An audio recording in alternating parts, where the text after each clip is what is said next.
continuing production of The Open Mind has been made possible by grants from Ann Olnick, Joan Gans CUNY, the Engelson Family Foundation, Alfred P. Sloan Foundation, the John S. and James L. Knight Foundation, Carnegie Corporation of New York, May and Samuel Rudin Family Foundation, Joanne and Kenneth Wellner Foundation, Rosalind P. Walter Foundation, and from the corporate community, Mutual of America.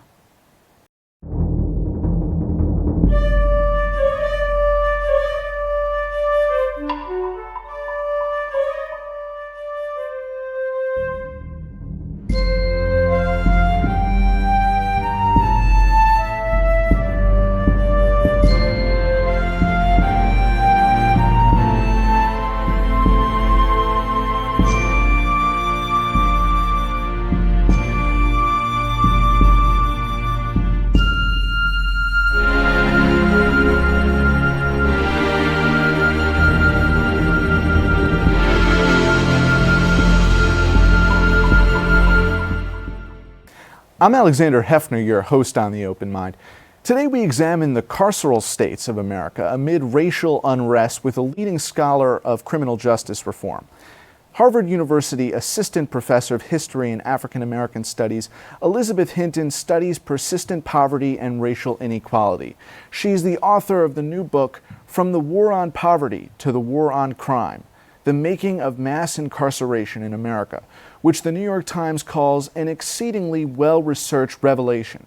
Hinton reveals police militarization in the face of protests, punitive policies targeting communities of color, juvenile youth specifically, and the incentives that propped up the long unscrutinized incarceration system. Moreover, she definitively exposes how federal and state policy sanctioned widespread racial profiling, surveillance, and the criminalization of African Americans.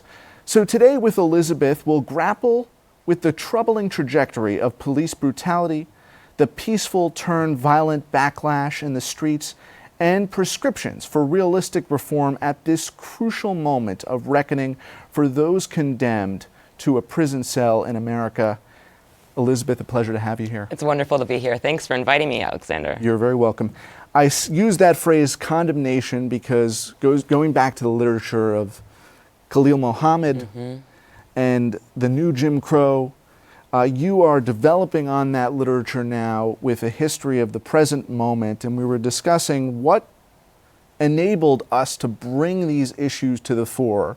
Again, long unscrutinized private incarceration that has been a vicious cycle. Take us to the beginning of policy that would fail generation after generation of African American youth? Well, one of the things that I argue in the book is that we have to go back. A lot of people think that mass incarceration begins with the war on drugs and Ronald Reagan, and we actually have to go back to the height of the liberal welfare state and the civil rights revolution with the Kennedy and Johnson administrations. The Kennedy administration in 1961 launched the first federal intervention in the lives of low-income African-American youth with Kennedy's anti-delinquency demonstration projects. And these were essentially, they looked like what we would later see in the War on Poverty. They were job training programs, they were versions of Head Start, and all of this was a comprehensive way to end delinquency because the social scientists like Lloyd Olin and Richard Cloward, who were very influential in the Kennedy administration, really said if we want to fight delinquency, we've got to fight it as a whole, we've got to look at the socioeconomic problems, etc. Johnson takes these programs, implements them as a war on poverty, and implements them nationwide. But this kind of desire to launch this intervention, essentially targeting young African Americans, was out of policymakers' own fear about the changing demographics of American cities in the post-war period and the nation, where cities like DC had just come into a black majority, Cleveland and Detroit also had about a third black population, and middle-class Americans and white Americans were leaving the cities increasingly.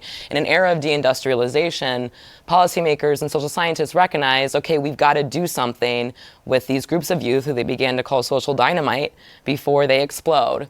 But in the absence of a different kind of more comprehensive socioeconomic program, those youth and many other residents did indeed explode, beginning with the Harlem Uprising in 1964, which really prompts Johnson to call a war on crime. So these interventions are kind of rooted in policymakers' fears about and desires to manage and impose social control among groups of citizens who they saw as potentially threatening, potentially delinquent, etc.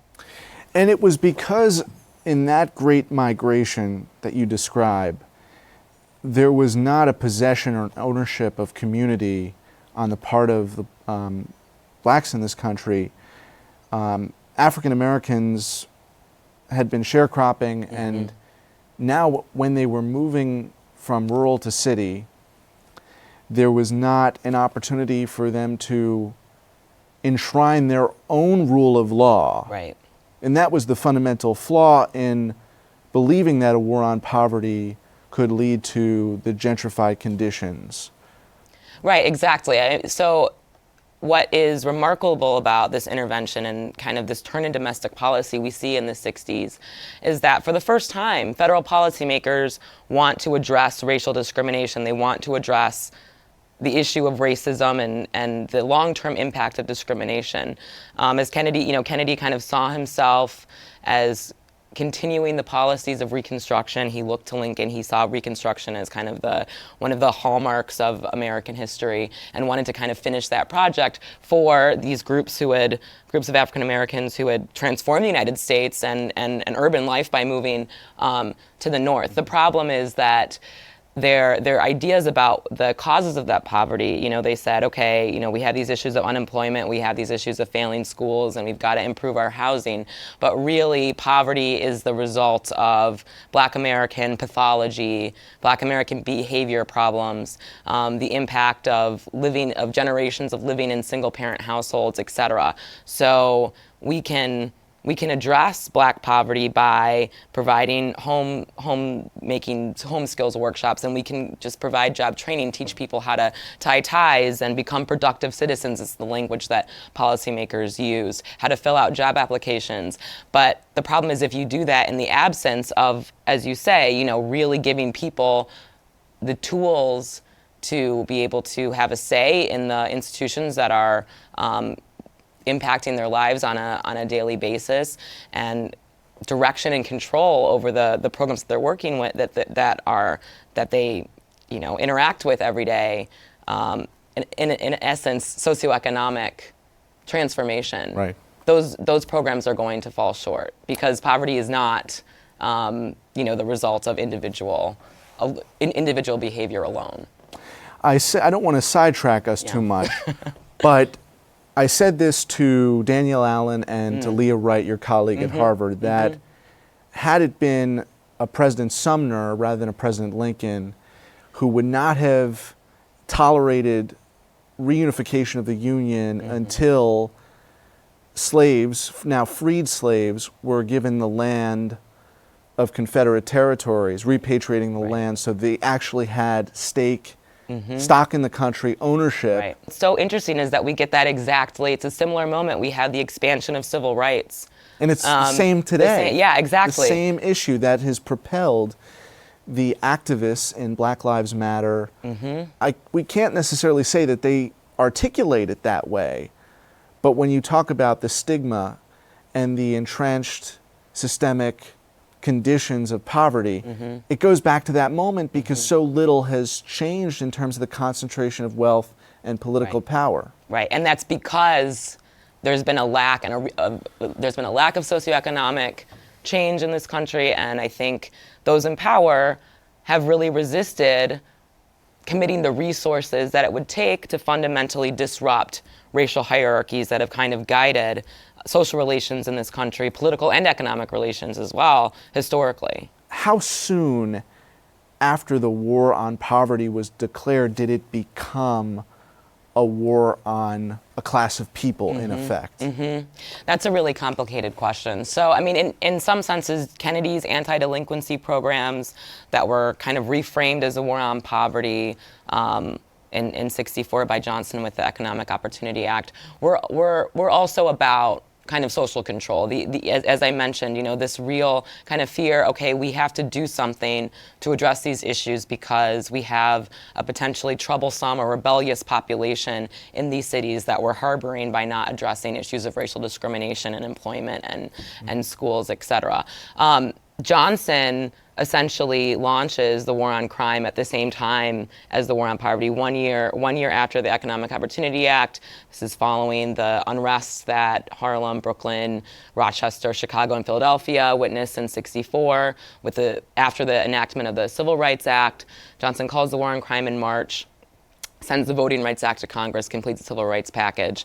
Essentially, the war on poverty and the war on crime were both, historians and others have kind of treated the war on crime as not really a major part of Johnson's domestic policy, but my sense from being in and scouring in the Johnson administration White House Central files is that it was actually a major part of his domestic policy, that Johnson, had made this decision to break with 200 years of American tradition and create a role for the federal government and local and state prison, courts, and policing operations for the first time, to make a national investment in American police. This had never been done before, and he wanted to do it right. There was extensive studies, et cetera. But we have to understand that both the war on poverty and the war on crime were part of the Great Society. They were an attempt on the part of Johnson and like-minded policymakers to improve American society. I think that some of the assumptions guiding the policy limited their potential, but so the war on poverty kind of imposes a what I call in the book, in some ways, a softer form of surveillance. It has, the major component of it are training programs, without necessarily a job creation program accompanying those training programs, which make them less effective than they might have been had there been guaranteed jobs afterwards. So we have this kind of softer form of social control or surveillance, and then the war on crime with a real kind of impulse to militarize urban police forces in order to prevent unrest and future urban unrest, and to patrol low-income, targeted Black communities where the threat of unrest was higher and rates of reported crime were rising. These were the communities that concerned policymakers the most. Now, we also have the war on poverty in rural areas, but we don't get that. We don't get the stick. So we have it's a carrot and the stick kind of policy. We have the carrot and the stick happening in Black urban areas in the 60s, and that's not happening in Montana and West Virginia and some of the other communities that are benefiting from federal funds during the war on poverty. And then in Nixon, it kind of takes a whole new So I was gonna say, then it takes on a more explicit law and order commandment mandate. And by the time Ronald Reagan takes office in 1981, African Americans had become vulnerable on two fronts: a struggle against one another and a struggle with the institutions and policies that federal policymakers developed to fight the war on crime. We see that dynamic playing out today in Baton Rouge and Ferguson. And That synopsis of 1981, and people are comparing it to the late 60s, but where we stood then in terms of the condition of African American communities, how is it different from today? Right. I mean, that's one of the things that we spent in the 15 years of the kind of war on crime era, when the Department of Justice, the Law Enforcement Assistance Administration, was making grants with state and local authorities. We spent I think $10 or $15 billion, what amounts to $25 billion in today's dollars. Crime increased, incarceration increased. These policies failed, yet policymakers continued to fund them.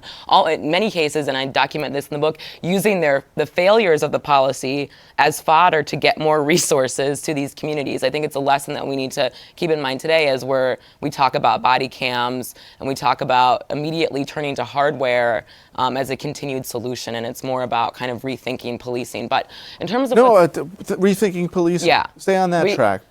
So I'll go back to answer your question. But I mean, what's clear is, there are many examples of community groups, tenant patrols, grievance boards, things like that, getting funded by the federal government. These in the 60s and 70s, these programs were often short-lived, even though they were cost-effective and were proved to actually have a stronger impact on crime than additional foot patrol, more housing police forces, hidden cameras, these kind of hardware and surveillance technologies. But they're not sustained, right. and they're not consistently funded by federal policymakers in the way that, technological advancements for police and new weapons for police and, new prosecutorial powers for district attorneys are awarded during this period. So we need to think about, and this goes to some of the other themes we've been talking about, how to redistribute power in a way, especially, what is the function, what is the purpose of police? What are the tactics you think ought to be employed here for Black Lives activists to take political control? This is public policy. So the Movement for Black Lives, which is kind of an umbrella organization for a number of different groups who have been concerned about the conditions in many cities across the United States, in early August or late July, released a platform that looks, in some senses, very much like what we saw from Black Power and civil rights groups in the late 60s, so in the early stages of the war on crime, calling for economic control, calling for community control, calling for an end to the war on Black people. And part of that is, again, we talked about this, but a real investment of resources that allows communities themselves, residents themselves, to decide how those resources should be spent. I think what's really exciting about the 60s is we get this principle of maximum feasible participation introduced by the Johnson administration and the Economic Opportunity Act. And this essentially was, and it really only functioned in this spirit for its first year, but the federal government was funding grassroots groups to autonomously run their programs and help identify the sources of poverty and come up with their own solution.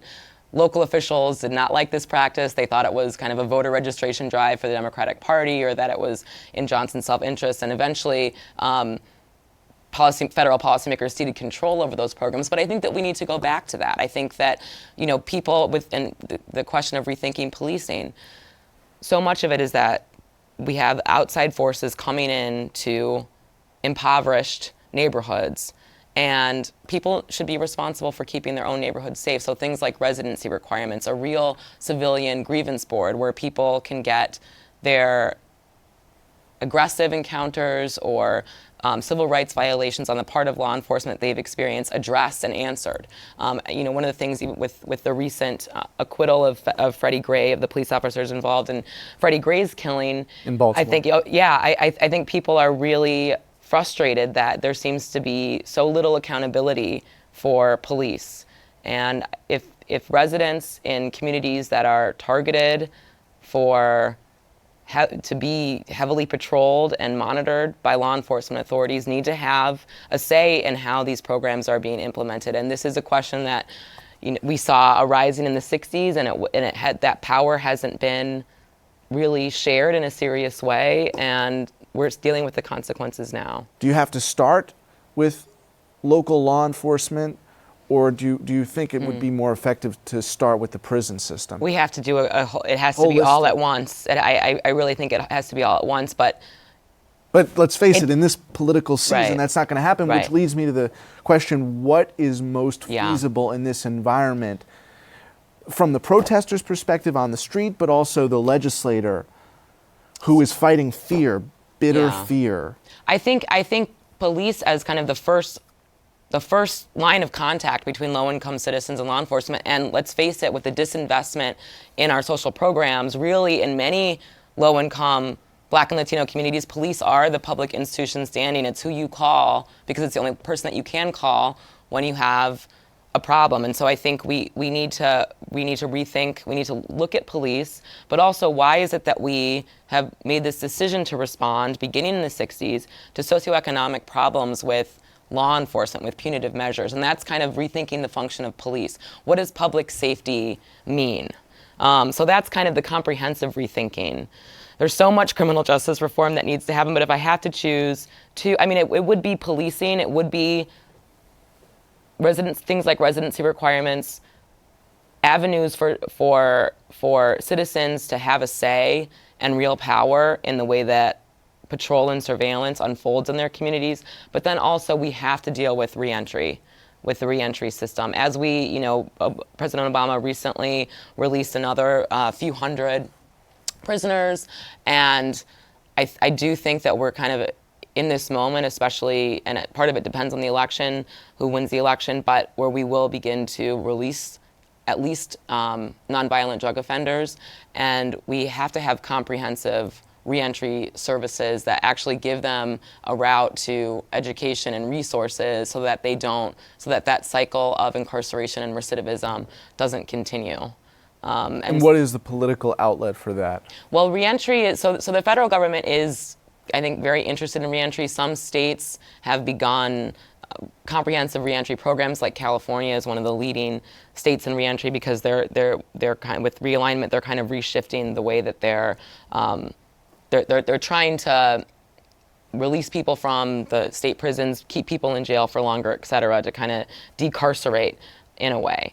And I think that states are beginning to rethink and kind of roll back some of the really, really harsh sentencing that they doled out. That, for example, in Michigan, juveniles getting sentenced to life at age 14. These policies of the 80s and 90s that are now kind of seen as unconstitutional. As these Americans are released, they really, really deserve a second chance. And I worry that, again, reentry looks kind of like some of the failures of the war on poverty. It provides training. It, in many cases, imposes another form of surveillance because people are released and much of the reentry programs are privatized. So again, there aren't services. They're for profit, so there aren't necessarily services being made accessible to formerly incarcerated people. And it's kind of, you have to, check in several times a day, and you're essentially back in the environment where you came from. Your chances of recidivism are extremely high. So we've got to, rethink things like ban the box, giving people a real avenue towards employment. I mean, I think the number one issue beyond policing, beyond reentry and mass incarceration is really employment. The enormity of the problems could not be stressed more adequately, I think, than we have today. But finally, as we conclude, Elizabeth, where do you see the instincts of sort of the counter example to what has dominated legislation, which is the buildup of arms, policing, surveillance, in terms of building a bridge to greater understanding between communities? When you see that disconnect with the white officers in Ferguson, for example, and the homogeneously black community, are there examples you found in the history of elected officials aspiring to do the right thing? Oh, I mean, certainly. Yeah. I think a lot of times Johnson and Kennedy I think really acted out of their policies were well-intentioned. The Kerner Commission, which Johnson himself distanced himself from because it was too radical, but I think that kind of rhetoric, the idea that we really have to deal with racism, the Kerner Commission suggested what we've been talking about, a Marshall Plan for American cities, a massive investment of resources, and I think those conversations are beginning to bubble up again. One of the things that we saw at Democratic Convention, we haven't seen really since the 60s, is an emphasis on the principle of equality rather than, in President Obama's remarks, he didn't talk about liberty in domestic policy. He talked about domestic policy is responsible for fostering greater equality, and we haven't heard this rhetoric really since the Kennedy and Johnson administration. So I think that we are at a crossroads, in part because of the shortcomings of our policy historically, but especially in the last 50 years, that we're beginning to reckon with in new and promising ways. When was the moment when the Kennedy and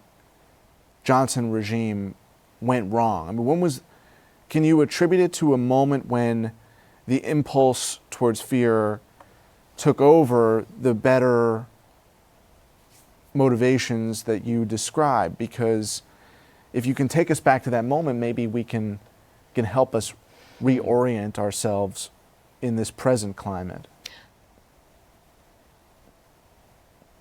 I would say that the kind of socioeconomic dimension of these federal urban interventions were still in question in the Kennedy administration. They were still being debated. I think they went wrong when Johnson and the Council of Economic Advisors said, we can fight this war on poverty relatively cheaply. I mean, even though this was an unprecedented billion-dollar investment, but we can fight it cheaply because we don't need major structural programs. We don't need a major employment program. Although police officers got a major employment program, but Black Americans didn't. So that moment where we can fight poverty by fighting behavior, we can fight poverty by, as Johnson's future Attorney General, then Deputy Attorney General Ramsey Clark said, helping the disadvantaged help himself. By making the war on poverty kind of federal resources towards a self-help program for so-called disadvantaged Americans, 64, 65, that was the mistake. I think that's helpful. We can't solve these problems without structural transformation. Well, I think that's really useful for us to acknowledge. And thank you for being here today. Thanks for having me. And thanks to you in the audience. I hope you join us again next time for a thoughtful excursion into the world of ideas. Until then, keep an open mind. Please visit the Open Mind website at 13.org/openmind to view this program online or to access over 1,500 other interviews. And do check us out on Twitter and Facebook at Open Mind TV for updates on future programming.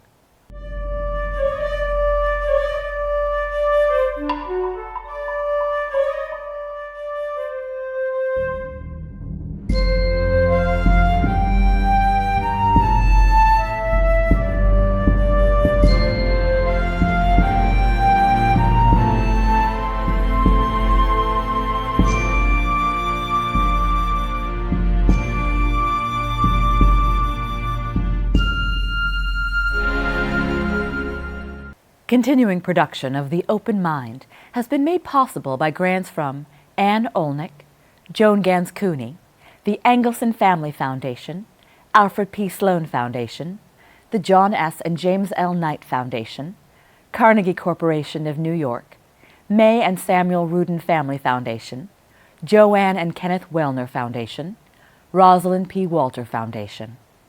With special thanks to the Schumann Media Center for additional support, and to the corporate community, Mutual of America.